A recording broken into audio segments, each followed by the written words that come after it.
സഹോദരന്മാരെ, ബഹുമാനപ്പെട്ട ജിഫ്രി മുത്തുക്കോയ തങ്ങളും ബഹുമാനപ്പെട്ട ആലിക്കുട്ടി ഉസ്താദ് നേതൃത്വം നൽകുന്ന സമസ്തയുടെ സമ്മേളനം ഇന്നലെ സമാപിച്ചു.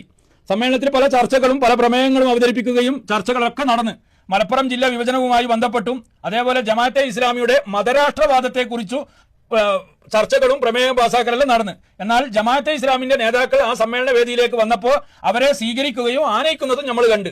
അതേപോലെ തന്നെ കാസർഗോഡിന്റെ അടുത്ത പ്രദേശങ്ങളിലായ മംഗലാപുരം മേഖലയിൽ ഒട്ടനവധി മുസ്ലിം ചെറുപ്പക്കാരെ അറുങ്കൊല ചെയ്ത RSS ക്രിമിനലുകൾക്ക് വേണ്ടി വാദിക്കുന്ന ശ്രീധരൻ പിള്ളയെ പോലെയുള്ളവരെ ആനയിക്കുന്നതും സ്വീകരിക്കുന്നതും നമ്മൾ കണ്ട്.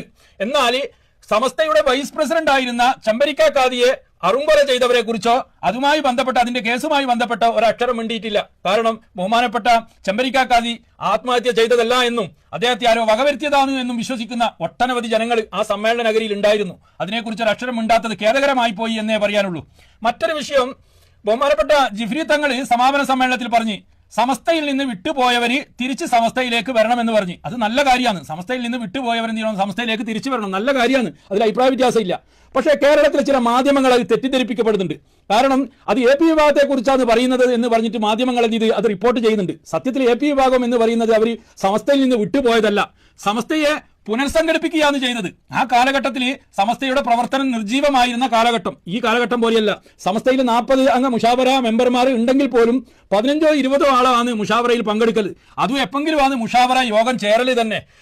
ഈ സമസ്തയുടെ പല തീരുമാനങ്ങളും ചില രാഷ്ട്രീയ പാർട്ടികളുടെ ഓഫീസിൽ നിന്ന് നടത്താൻ വേണ്ടി തുടങ്ങിയപ്പോൾ, പല ഉപദേശങ്ങളും രാഷ്ട്രീയ പാർട്ടിയുടെ ഓഫീസിൽ നിന്ന് പുറപ്പെടുവിക്കാൻ വേണ്ടി തുടങ്ങിയപ്പോൾ സ്വാധികരായ പണ്ഡിതന്മാർ AP ഉസ്താദിനെ പോലെയുള്ള, ഉള്ളാളം തങ്ങളെ പോലെയുള്ള, ചിത്താരി ഉസ്താദിനെ പോലെയുള്ളവർ ആ സംഘടനയെ പുനഃസംഘടിപ്പിക്കുകയാണ് ചെയ്തത്. അതിന് ഉദാഹരണമാണ് സമസ്തയുടെ കൊടി. സമസ്തക്ക് 1963 ഒരു പതാക നിലവിൽ വരുന്നത്. ആ പതാക ഇന്ന് AP വിഭാഗത്തിന്റെ അടുത്താണുള്ളത്. അതേപോലെ 1984 സമസ്തക്ക് ഒരു കീഴ്ഘടകം ഉണ്ടാകുന്നത്. അത് SYS, സമസ്ത കേരള സുന്നി യുവജന സംഘം. അത് AP വിഭാഗത്തിന്റെ കൂടിയാന്നുള്ളത്. അതേപോലെ വിദ്യാർത്ഥി സംഘടനയായ സമസ്തക്ക് ഒരു വിദ്യാർത്ഥി സംഘടന വേണമെന്നുള്ള നിലക്ക് രൂപീകരിച്ചതാണ് SSF എന്ന് പറയുന്ന സംഘടന. 1973 പട്ടിക്കാട് ജാമിയ നൂരിയ അറബിക് കോളേജിൽ വെച്ചിട്ടാണ് അത് രൂപീകരിച്ചത്. അതിന്റെ പ്രഥമ പ്രസിഡന്റ് എന്ന് പറയുന്നത് പാണക്കാട് ഹൈദരലി തങ്ങളായിരുന്നു. ആ സംഘടനയും ഇന്ന് AP വിഭാഗത്തിന്റെ കൂടിയാണ് ഉള്ളത്. അതേപോലെ സമസ്തയുടെ പത്രമായിരുന്നു സിറാജ്. ആ പത്രം ഇന്ന് AP വിഭാഗത്തിന്റെ കൂടിയാണുള്ളത്. അതേപോലെ സമസ്തയുടെ ഒരു മുഖപത്രമായിരുന്നു സുന്നി വോയിസ്. ആ പത്രവും ഇന്ന് AP വിഭാഗത്തിന്റെ കൂടിയാണുള്ളത്. അതുകൊണ്ട് സമസ്തയുടെ പൈതൃകങ്ങളെല്ലാം AP വിഭാഗത്തിന്റെ കൂടിയാണ് ഉള്ളത്. അതുകൊണ്ട് തന്നെ ജിഫ്രി തങ്ങൾ AP വിഭാഗത്തെ കുറിച്ച് ആയിരിക്കൂല പറഞ്ഞത്. അവര് സമസ്തയെ പുനഃസംഘടിപ്പിക്കുക ചെയ്തത്, അല്ലാതെ സമസ്തയിൽ നിന്ന് പുറത്തു പോകുകയല്ല ചെയ്തത് എന്ന കാര്യം ഓർമ്മിക്കണം.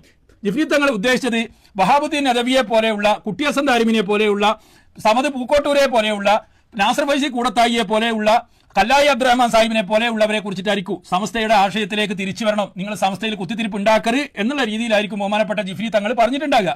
ഏതായാലും ഇരിക്കട്ടെ, ബഹുമാനപ്പെട്ട ജിഫ്രി തങ്ങൾക്ക് ഈ മുൻകാലങ്ങളിലുള്ള കാര്യങ്ങളൊന്നും ചിലപ്പോൾ അറിഞ്ഞുകൊള്ളണമെന്നില്ല.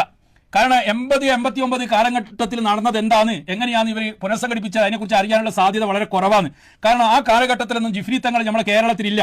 അദ്ദേഹം ഗൾഫ് രാജ്യത്ത് ബക്കാല നടത്തലും ഉണ്ടി ബിസിനസ്സുമായിട്ട് മുന്നോട്ട് പോകുന്നതാണ് എന്ന് പറയുന്നത് കേട്ടിട്ടുണ്ട്. അതിന്റെ സത്യാവസ്ഥ എന്നാന്ന് എനിക്കറിയില്ല. ഏതായാലും ഇരിക്കട്ടെ.